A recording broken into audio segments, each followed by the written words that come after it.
김민경입니다. 출애굽기 8장. 여호와께서 모세에게 이르시되 너는 바로에게 가서 그에게 이르기를 여호와의 말씀에 내 백성을 보내라. 그들이 나를 섬길 것이니라. 내가 만일 보내기를 거절하면 내가 개구리로 너의 온 땅을 치리라.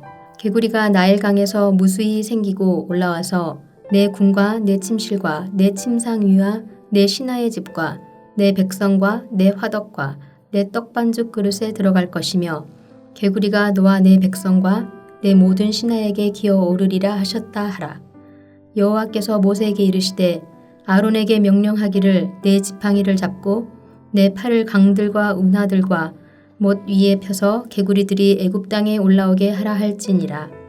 아론이 애굽 물들 위에 그의 손을 내밀매 개구리가 올라와서 애굽 땅에 덮이니 요술사들도 자기 요술대로 그와 같이 행하여 개구리가 애굽 땅에 올라오게 하였더라. 바로가 모세와 아론을 불러 이르되 여호와께 구하여 나와 내 백성에게서 개구리를 떠나게 하라. 내가 이 백성을 보내리니 그들이 여호와께 제사를 드릴 것이니라. 모세가 바로에게 이르되 내가 왕과 왕의 신하와 왕의 백성을 위하여 이 개구리를 왕과 왕궁에서 끊어 나일강에만 있도록 언제 간구하는 것이 좋을는지 내게 분부하소서. 그가 이르되 내일이니라. 모세가 이르되 왕의 말씀대로 하여 왕에게 우리 하나님 여호와와 같은 이가 없는 줄을 알게 하리니 개구리가 왕과 왕궁과 왕의 신하와 왕의 백성을 떠나서 나일강에만 있으리이다 하고 모세와 아론이 바로를 떠나 나가서 바로에게 내리신 개구리에 대하여 모세가 여호와께 간구하매 여호와께서 모세의 말대로 하시니 개구리가 집과 마당과 밭에서부터 나와서 죽은지라. 사람들이 모아 무더기로 싸우니 땅에서 악취가 나더라. 그러나 바로가 숨을 쉴 수 있게 됨을 보았을 때에 그의 마음을 완강하게 하여 그들의 말을 듣지 아니하였으니 여호와께서 말씀하신 것과 같더라. 여호와께서 모세에게 이르시되 아론에게 명령하기를 내 지팡이를 들어 땅에 티끌을 치라 하라. 그것이 애굽 온 땅에서 이가 되리라. 그들이 그대로 행할세 아론이 지팡이를 잡고 손을 들어 땅에 티끌을 치매 애굽 온 땅의 티끌이 다 이가 되어 사람과 가축에게 오르니 요술사들도 자기 요술로 그같이 행하여 이를 생기게 하려 하였으나 못하였고 이가 사람과 가축에게 생긴지라. 요술사가 바로에게 말하되 이는 하나님의 권능이니이다 하였으나 바로의 마음이 완악하게 되어 그들의 말을 듣지 아니하였으니 여호와의 말씀과 같더라. 여호와께서 모세에게 이르시되 아침에 일찍이 일어나 바로 앞에 서라. 그가 물 있는 곳으로 나오리니 그에게 이르기를 여호와께서 이와 같이 말씀하시기를 내 백성을 보내라. 그러면 그들이 나를 섬길 것이니라. 내가 만일 내 백성을 보내지 아니하면 내가 너와 내 신하와 내 백성과 내 집들의 파리떼를 보내리니 애굽 사람의 집집에 파리떼가 가득할 것이며 그들이 사는 땅에도 그러하리라. 그날에 나는 내 백성이 거주하는 고센 땅을 구별하여 그곳에는 파리가 없게 하리니 이로 말미암아 이 땅에서 내가 여호와인 줄을 내가 알게 될 것이라. 내가 내 백성과 내 백성 사이를 구별하리니 내일 이 표징이 있으리라 하셨다 하라 하시고 여호와께서 그와 같이 하시니 무수한 파리가 바로의 궁과 그의 신하의 집과 애굽 온 땅에 이르니 파리로 말미암아 그 땅이 황폐하였더라. 바로가 모세와 아론을 불러 이르되 너희는 가서 이 땅에서 너희 하나님께 제사를 드리라. 모세가 이르되 그리함은 부당하니이다. 우리가 우리 하나님 여호와께 제사를 드리는 것은 애굽 사람이 싫어하는 바인즉 우리가 만일 애굽 사람의 목전에서 제사를 드리면 그들이 그것을 미워하여 우리를 돌로 치지 아니하리이까. 우리가 사흘길쯤 광야로 들어가서 우리 하나님 여호와께 제사를 드리되 우리에게 명령하시는 대로 하려 하나이다. 바로가 이르되 내가 너희를 보내리니 너희가 너희 하나님 여호와께 광야에서 제사를 드릴 것이나 너무 멀리 가지는 말라. 그런즉 너희는 나를 위하여 간구하라. 모세가 이르되 내가 왕을 떠나가서 여호와께 간구하리니 내일이면 파리떼가 바로와 바로의 신하와 바로의 백성을 떠나려니와 바로는 이 백성을 보내어 여호와께 제사를 드리는 일에 다시 거짓을 행하지 마소서 하고 모세가 바로를 떠나 나와서 여호와께 간구하니 여호와께서 모세의 말대로 하시니 그 파리떼가 바로와 그의 신하와 그의 백성에게서 떠나니 하나도 남지 아니하였더라. 그러나 바로가 이때에도 그의 마음을 완강하게 하여 그 백성을 보내지 아니하였더라. 하늘에 계신 우리 아버지여, 이름이 거룩히 여김을 받으시오며 나라가 임하옵시며 뜻이 하늘에서 이룬 것 같이 땅에서도 이루어지이다. 오늘날 우리에게 일용할 양식을 주옵시고 우리가 우리에게 죄 지은 자를 사하여 준 것 같이 우리 죄를 사하여 주옵시고 우리를 시험에 들게 하지 마옵시고 다만 악에서 구하옵소서. 대개 나라와 권세와 영광이 아버지께 영원히 있사옵나이다. 아멘.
오늘 우리에게 주신 하나님 말씀은 에스더 1장 10절부터 14절까지의 말씀입니다. 에스더서 1장 10절부터 14절까지의 말씀을 제가 봉독하겠습니다. 제7일에 왕이 주흥이 일어나서 어전 넷이 무흐만과 비스다와 하르보나와 빅다와 아박다와 세달과 가르가스 7사람을 명령하여 왕후 와스디를 청하여 왕후의 관을 정제하고 왕 앞으로 나아오게 하여 그의 아리따움을 뭇 백성과 지방관들에게 보이게 하라 하니 이는 왕후의 용모가 보기에 좋음이라. 그러나 왕후 와스디는 내시가 전하는 왕명을 따르기를 싫어하니 왕이 진노하여 마음속이 불붙는 듯 하더라. 왕이 사례를 아는 현자들에게 묻되 왕이 규례와 법률을 아는 자에게 묻는 전례가 있는데 그때 왕에게 가까이하여 왕의 기색을 살피며 나라 첫자리에 앉은 자는 바사와 메대의 7지방관 곧 가르스나와 세달과 아스마다와 다시스와 메레스와 마르스나와 무무가니라. 아멘. 오늘부터 에스더서를 함께 묵상하게 됩니다. 에스더서를 묵상하면서 하나님께서 주시는 특별한 은혜가 있기를 바랍니다. 이 에스더서는요, 정경으로 인정받는 부분에 있어서 몇 가지 논란이 좀 있었습니다. 여호와 하나님의 이름이 언급되지 않는다. 또 율법 준수라든지 성전과 같은 전통적인 주제들이 언급되지 않는다. 그렇기 때문에 정경으로 인정하기 어렵다라는 것이었어요. 그러한 논란에도 불구하고 초대교회에서는 에스더서를 정경으로 인정하게 됩니다. 물론 몇 가지 이유가 있지만 그 중에서도 가장 중요한 이유를 신학자들은 하나님의 숨겨진 임재라고 부릅니다. 하나님의 숨겨진 임재. 물론 하나님의 이름은 한 번도 나타나지 않습니다. 그리고 등장인물들도 어려움을 당했을 때 하나님의 이름을 부르지 않아요.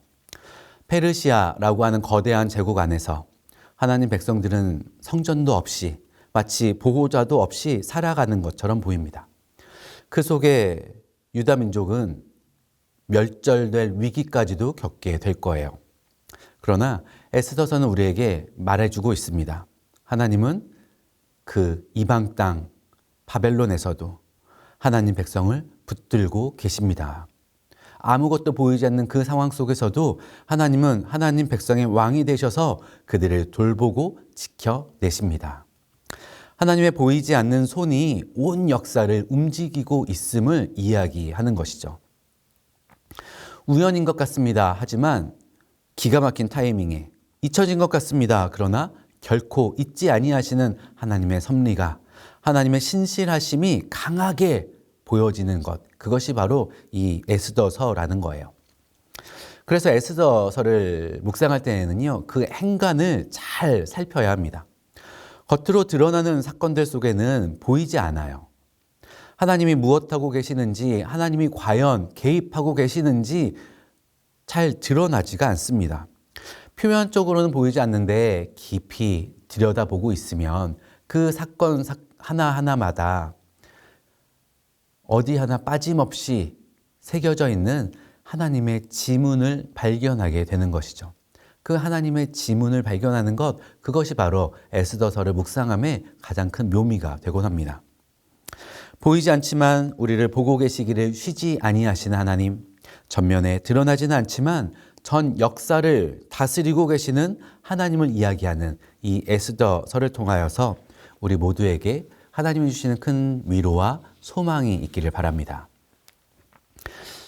1장에 나타나는 페르시아 왕궁의 모습은요, 화려함의 극치입니다. 아하수에로 왕이 왕위에 있은 지 3년째 되는 해에 귀족과 신하들을 대상으로 하여서 파티를 여는데 무려 180일간 열어요. 성경에는 이 파티에 대한 자세한 내용은 언급되지 않습니다. 대신에 181일째부터 시작되었었던 7일간 열린 백성들을 대상으로 하는 파티가 소개되고 있는데, 이 파티의 내용들을 살펴보면 어떤 음식이 있었다, 어떤 음식을 얼마만큼 먹었다, 이런 이야기는 없습니다.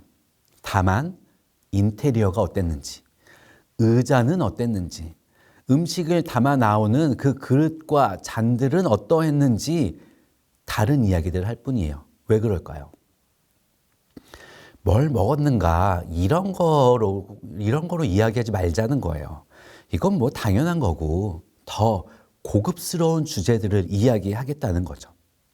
놀라운 것은요, 이것이 백성들을 대상으로 하는 파티였다라는 것입니다. 그렇다면 왕과 귀족과 신하들이 함께 썼던 180일의 파티는 또 얼마나 화려했을까요?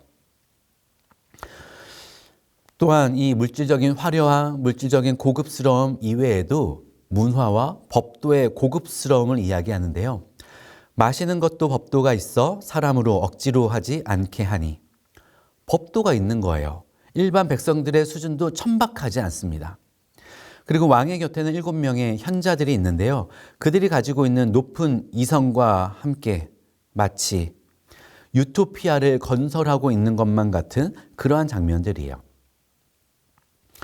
한때 사람들이 가졌던 우상이 있습니다. 계몽주의라고 하는 우상인데요. 올바른 교육으로 각 사람들의 이성의 수준을 높여놓으면 우리 사회는 행복해질 것이다. 과학 기술이 발전하고 물질적인 부가 발전하고 정신세계가 발전하게 되면 우리 사회는 훨씬 더 행복해질 것이다. 그것이 계몽주의의 기대였어요. 그러한 기대대로라면 바벨론의 아하수에로 왕은 자신이 가지고 있는 부와 높은 그 문화의 수준과 현자들의 도움을 받으면서 그 삶이 더 행복해지고 그가 속한 공동체도 더욱 건강하고 이상적인 사회로 발돋움했어야 합니다. 그런데요, 아하수에로 왕은 전혀 다른 길을 걷게 돼요. 파티의 마지막 날, 느닷없이 남자들의 파티 자리에 왕후를 초청하는데요. 그 이유는 자기를 높이기 위함입니다. 자신의 영광과 승리를 상징하는 그 트로피를 자랑하는 것처럼 왕후의 아름다움을 남자들 앞에 자랑하면서 나 이런 사람이야, 나는 이런 존재야, 자기 자신을 높이고자 한 것이죠. 이 가벼운 생각은 결국 파국을 맞이하게 되는데요. 왕후에게 거절을 받게 되고 왕은 이 일을 공개적인 망신으로 생각하게 되는 것이죠.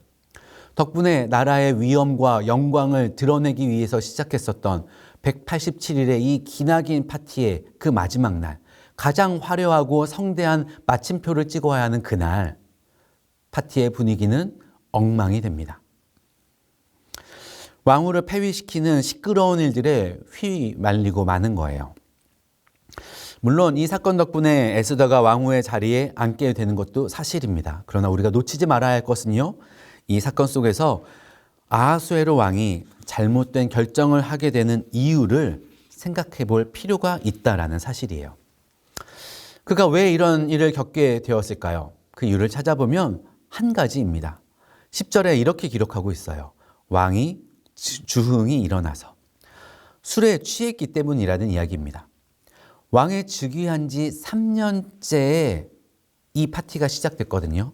그 말인즉슨 이 왕의 자리에 앉은 지 얼마 안 된 시기에 벌써 안정적인 기반을 놓았다라는 이야기입니다.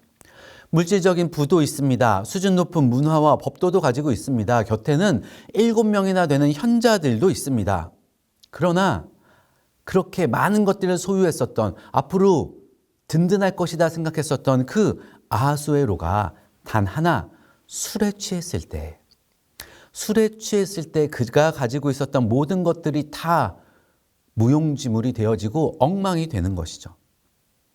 현자라는 사람들에게조차도 자신의 비위나 맞춰주는, 그러나 얼마 못 가서 후회하게 될 저급한 수준의 아첨에 넘어가게 되고 말아요. 왜 이런 일이 생겼다고요? 술에 취했기 때문에. 세상은 사람들로 하여금 무언가에 취해서 살아가게 합니다. 또 사람들 사이에서는요, 무언가에 취하지 않고서야 어떻게 이 험한 세상을 살아가겠느냐 말하는 사람들도 있어요. 그래서 각자가 자신의 삶을 위로해 줄 만한 것들, 이 힘듦을 잊게 해줄 만한 것들, 그것들을 찾아서, 취할 것을 찾아서 헤매이기도 합니다. 아하수에로 왕에게는 그것이 술이었어요. 그러나 오늘 우리에게는 또 다른 술이 있습니다. 누군가는 성공에 취하고 권력에 취하고 또 쾌락에 취해서 살아갑니다. 어떤 사람들은 분노에 취하고 불안과 염려에 취해서 하루하루를 버텨내기도 해요. 그러나 과연 이러한 것들이 도움이 될까요? 이러한 것들은 오히려 어리석은 선택을 하게 만들고 후회할 결정으로 그 삶을 이끌어 가게 합니다. 말도 안 되는 아첨의 목소리에 그 삶이 휘청거리게 할 뿐입니다. 아하수에로의 취함은 단순히 해프닝이 아니었던 거예요. 그 뒤에는 하나님의 심판이라고 하는 보이지 않는 손이 작동하고 있었습니다. 로마서 1장 28절은 이렇게 말합니다. 그들이 마음에 하나님 두기를 싫어하며 하나님께서 그들을 그 상실한 마음대로 내버려 두사 합당하지 못한 일을 하게 하셨느니라. 아멘. 하나님을 잃은 사람들은 그 빈 마음을 다른 것으로 채우려고 합니다. 그들이 결국 망하게 될 그 빈 마음을 다른 것으로 채우려고 애를 쓰는데, 그때 하나님은요, 그 사람들을 내버려 두신다는 거예요. 결국에는 스스로 무너지는 길을 걸어가도록 그렇게 개입하시는 것이죠. 사랑하는 여러분, 하나님이 아닌 다른 것에 취해서는 안 됩니다. 우리의 빈 마음은 오직 하나님으로만 채워야 하고 오직 하나님으로만 채울 수 있습니다. 에베소서 5장 18절은 말씀해요. 술 취하지 말라. 이는 방탕한 것이니 오직 성령으로 충만함을 받으라. 아멘. 세상은 우리에게 술에 취하라, 성공에 취하라, 돈에 취하라 말합니다. 그러나 하나님은 말씀하셔요. 세상에 취하지 말고 성령에 취하라. 여러분, 세상의 취함은 방탕으로 갑니다. 그러나 성령의 취함은 우리를 살립니다. 세상의 취함은 사람을 무너뜨리지만 성령의 취함은 사람을 새롭게 만듭니다. 힘있게 합니다. 담대하게 합니다. 그리고 영광스러운 길로 이끌어 갑니다. 그렇다면 성령에 취한 삶은 어떠한 삶을 말하는 걸까요? 우리가 어제까지 묵상했었던 시편 119편의 주제가 그것이었어요. 내 눈을 돌이켜 허탄한 것을 보지 말게 하시고 주의 길에서 나를 살아나게 하소서. 바로 하나님의 말씀을 사랑하고 그 말씀에 지배받는 삶입니다. 우리의 눈은 허탄한 것에 현혹되기 쉽습니다. 허탄한 것에 마음을 빼앗기고 그것에 취해서 정말 중요한 것을 놓치기 너무나 쉬운 연약한 존재들입니다. 그렇기 때문에 우리는요, 우리의 눈을 고정해야 합니다. 말씀에 고정해야 합니다. 말씀이 우리를 어디로 가자 하시는지 그 뜻에 고정해야 합니다. 그리고 성령은 우리로 하여금 그 말씀을 사랑하게 하셔요. 성령은 우리로 하여금 그 말씀을 이해하게 하시고 깨닫게 하시고 그 말씀이 가자고 하시는 그곳으로 가고자 하는 그 의지를 불러 일으켜 주십니다. 마침내 순종의 길을 걷게 하시는 것이죠. 사랑하는 여러분, 우리는 무엇에 취하여 살아가고 있는지를 점검하면 좋겠습니다. 혹시 세상의 성공에, 사람들의 인정에, 혹은 쾌락에, 아니면 불안과 염려에 취해 있다면 세상의 취함을 내려놓고 오직 성령의 취함, 말씀의 취함을 갈망하는 우리 모두가 되어지기를 바랍니다. 그리고 그 말씀을 통하여 주의 길에서 나를 살아나게 하소서. 나에게 많은 돈이 있고 많은 사람들이 있고 인정이 있고 또한 어떤 높은 정신 수준이 있고 또한 많은 학식이 있다 할지라도 그것이 우리를 안전케 하지 못합니다. 그것이 우리를 행복하게 해주지 못합니다. 우리가 다른 것에 취해 있다면 그 취함은 잠깐은 우리에게 위로가 될 수 있겠고 잠깐은 우리에게 기쁨이 될 수 있을지 몰라도 결국에는 그 발걸음을 휘청거리게 할 뿐입니다. 오직 말씀입니다. 오직 성령의 취함입니다. 성령과 함께 동행하며 말씀을 따라가는 그 길만이 우리에게 진정한 평안과 진정한 능력을 제공하십니다. 이 아침 다시 한번 우리의 마음을 결단하면서 주님, 나를 성령으로 충만케 하여 주옵소서. 오늘 하루가 성령 안에서 성령과 함께 동행하며 성령의 뜻에 순종하는 하루 되게 하여 주시고 더욱더 말씀을 기억하고 말씀 안에서 살아가는 능력의 하루 되게 하여 주옵소서. 함께 기도하며 아침을 시작할 수 있게 되기를 바랍니다. 기도하겠습니다. 사랑의 하나님, 오늘 우리 안에 있는 세상의 취함을 내려놓고자 합니다. 성공에 취하고 인정에 취하고 염려에 취해서 살아가던 저희를 불쌍히 여겨 주옵소서. 아하수에로 왕처럼 어리석은 선택으로 인생을 망치는 자가 아니라 시편 기자처럼 주의 말씀을 마음에 두고 죄를 이기며 살아가는 사람 되기를 원합니다. 주님, 우리를 도와 주옵소서. 오늘도 우리를 취하게 하려고 유혹하는 세상을 향해 나아가는 저희를 지켜 주옵시고 세상의 술에 취하지 아니하고 성령으로 충만케 하여 주옵소서. 그래서 우리의 삶이, 우리의 선택이, 우리의 하루하루가 오직 성령의 취함, 말씀의 충만함으로 다스림받는 하루 되게 하여 주시옵소서. 예수님의 이름으로 기도합니다. 아멘.